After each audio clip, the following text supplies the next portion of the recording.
What's up, Victoria? It's Victoria, and today I'm gonna go through my current makeup wish list with you. If you are new to my channel, hi, my name is Tom. What I like to do on my channel is I like to be incredibly reflective and discerning about makeup purchases. Did I make good purchases in the past? Will this purchase I'm wanting to make actually add value to my life? Those are all things I like to consider before making a purchase, so if that's the kind of thing that you're into, I would love for you to subscribe. I'm on Patreon and I have channel memberships. Those are in the description box down below.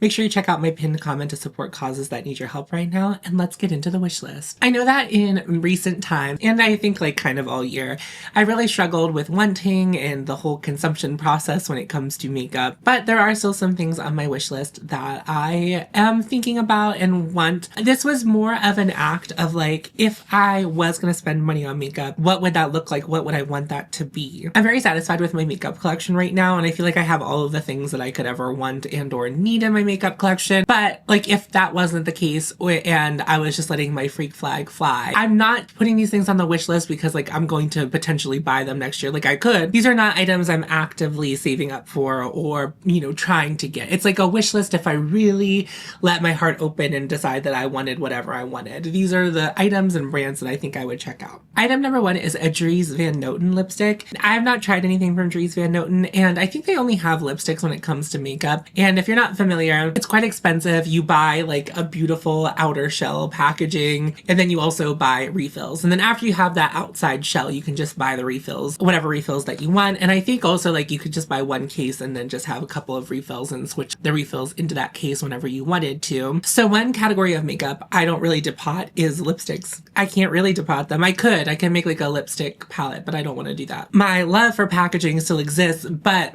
how I use my makeup collection no longer revolves around the idea of having nice packaging. A beautiful lipstick with a beautiful component is quite compelling to me. Not only that, I get to pick the inside and the outside of it, and I just know that people really like this formula. It's very luxury.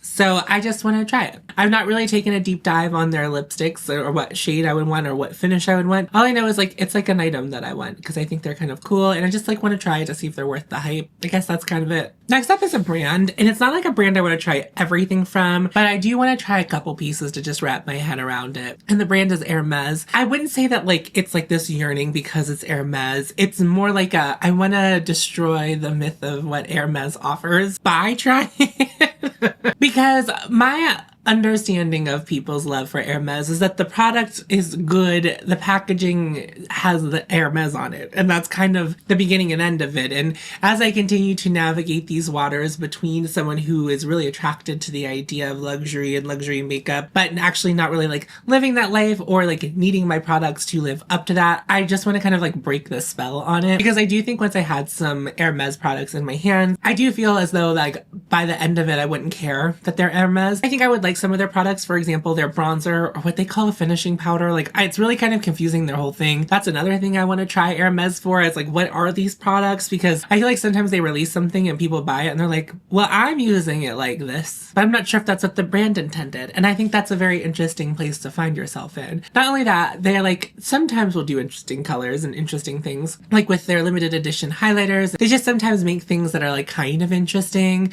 Like there was one year where their holiday release or their fall release like had this it was like this purple sheer lipstick that had this beautiful packaging. I used to know the name of it off the top of my head, but I don't anymore. I don't know that I would buy that lipstick if I was going to try stuff from hermes. I think the thing I mostly want to try from hermes is that like bronzer that people seem to really like. Their powder products seem to be very well received. I feel like whenever they launched their blushes, that was like a very disappointing launch, and I don't know.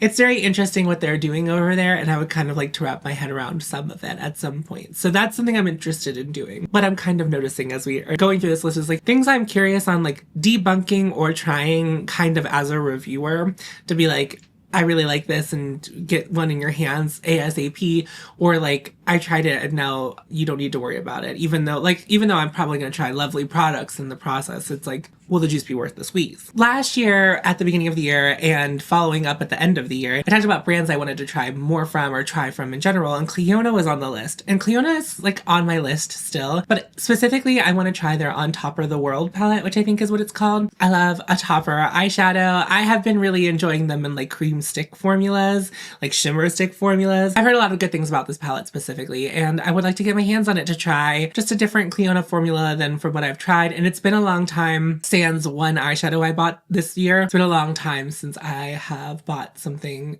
from Clionadh and tried like a thing in general.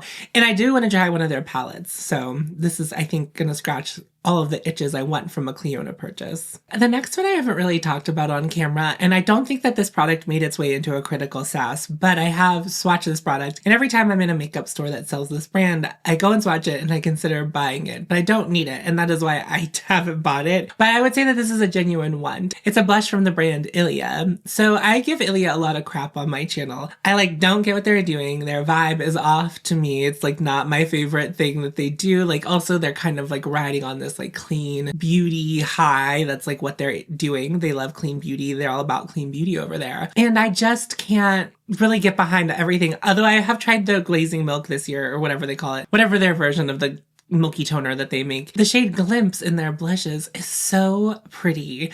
And it's like a very basic blush color, and definitely something that I have iterations on. It's a little warmer than blushes I typically like to wear, but there's something just so beautiful about its like natural look. The formula also feels really beautiful. I like touching it whenever I do swatch it. It's just like, I'm so obsessed with the idea of this little blush. And it's one of those weird things or moments where I like step back and it's like, I'm obsessed with this blush, but I know it's not gonna fix all of my problems, but it's still on my wish list. It's just this thing that I like constantly come back to. I'm like, wow, Glimpse from Ilia is so beautiful. Yeah, it's just this blush that I can't get out of my head for some reason. But it's like I have so many more special blushes that suit my skin tone, I think, better than that one would. But I just can't get it out of my head. And I do like the idea as a reviewer finding like an in to a brand. Ilia is a brand that is like not high on my list to do like a deep dive brand review because I just like don't really care a lot about what they make. But finding that little like in to like maybe try that and then be like, oh well, this formula is really nice. Maybe I want to try another formula. I want to try another formula.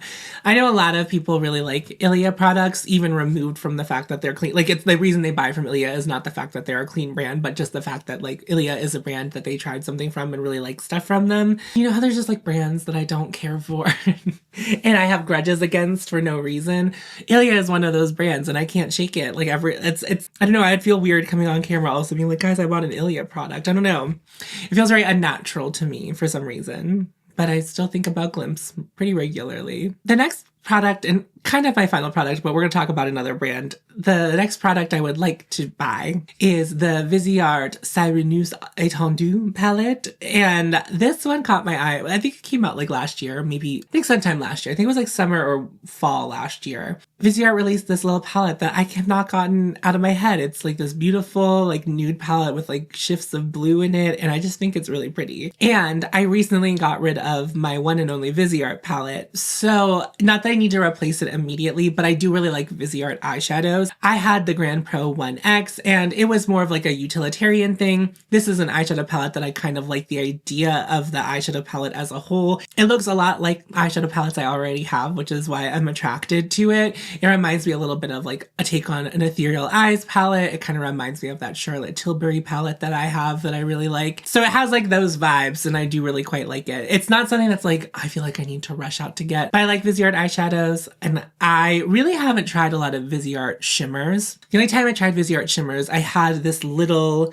yellow palette from them that had some shimmers in it that were very beautiful, but the color story was a little too limiting. It was like yellow and purple. It was very much giving Barney colors.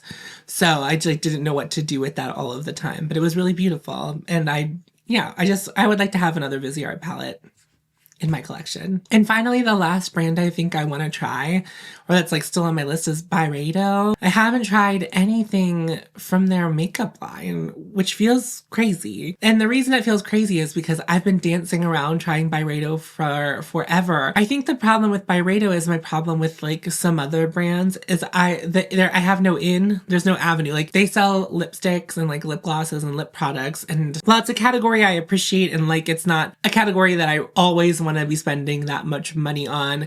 And often these brands that are in the luxury realm, their colors and the way that they display them on their website, the way that I see them whenever content creators use them, and the way that I see them in real life if I ever get to interact with them in real life, those three experiences tend to be very different for me. And Byredo specifically, because I remember seeing one of their eyeshadow palettes in someone's video and being like, that's so pretty. It's not as pretty on their website. Like, it's kind of one of those same things like with hermes. I'm like, I just kind of like break the myth of it for me. Cause like, I probably will like some of it, but I don't think I would love any of it. But their categories are very limiting. It's like they have eyeshadow palettes, which I know I've mentioned eyeshadow palettes and lip products on here, but it's like, those are the two categories that I'm like kind of the least interested in overall. Well, I think hermes has a complexion product, but Byredo doesn't have a complexion product. You would think that Byredo would have like blushes. They did multi-sticks. I don't think they still make them, but that was like their first makeup product with like the multi-sticks that they made. I've smelled their fragrances so many times and I've not gotten into any of their fragrances. So I don't really think that their fragrances are on my to try list, but their makeup is like, there's just something alluring about it. Like I want one of those little pebble packages. I don't know. I just want to interact with it and